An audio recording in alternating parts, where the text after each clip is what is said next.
नमस्कार. मी आरती राव, अध्यक्ष Arvind education society Sangli.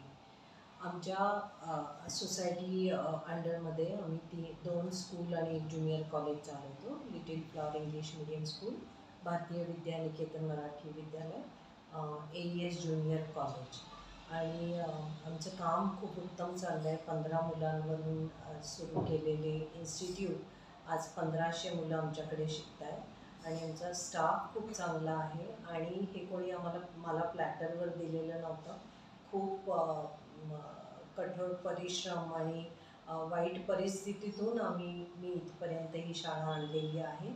आणि मला माझ्या स्टाफचा आणि सगळ्यांचं याच्याबद्दल मला खूप अभिमान आहे. ऑफकोर्स माझे वडील नानासाहेब शितोळे हे नेहमीच माझ्या पाठीशी उभे राहिले. आणि ज्या महिलेच्या पाठीमागे वडील किंवा नवरा खंबीरपणे उभा राहतो त्यावेळेस ती महिला कुठेच मागे पडू शकत नाही, याची मी अगदी आज गॅरंटी देते.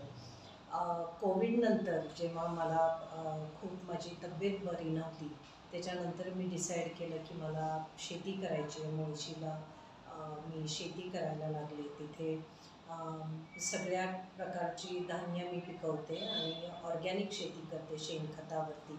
त्यामुळे माझी हेल्थ पण चांगली राहिली, मेंटल हेल्थ पण खूप चांगली झाली. कारण तुम्ही मोकळ्या वातावरणात जातात, गाई, म्हशी, कोंबड्या, बकऱ्या, कुत्रे, आणि ते खूप वेगळं वातावरण असतं. आणि मला आता ते शेतीमध्ये पण मला खूपच रस झालेला आहे. आणि खूप हेल्दी लाईफ त्यामुळे मी जगती आहे. आणि सांगवीमध्ये अजून आम्ही माझ्या मुलाच्या मदतीने, प्रणवराव माझा मुलगा, त्याच्या मदतीने आम्ही आरती लॉन्च सुरू केलेलं आहे. सांगवीकरांसाठी त्यांचे लग्न कार्य, छोटे वाढदिवस वगैरे चांगले व्हावे यासाठी आमचा प्रयत्न आहे. आणि कुठल्याही परिस्थितीवर मात करायची असेल, कुठल्याही संकटावर मात करायची असेल तर आपण सातत्य ठेवलं पाहिजे. न घाबरता काम करण्याची तयारी पाहिजे. आणि कुठल्याही टेन्शनमध्ये न राहता त्या टेन्शनमधून कसं बाहेर यायचं हे आपल्याला प्रत्येकाला कळलं पाहिजे. आणि तरच आपण यशस्वी होऊ शकू असं मला वाटतं. आणि माझा तरी काम करायचा मंत्र हाच आहे की रोज सकाळी उठा, काम करा आणि टेन्शनची पर्वा करू नका. सो मी तुम्हाला हाच सल्ला देईन.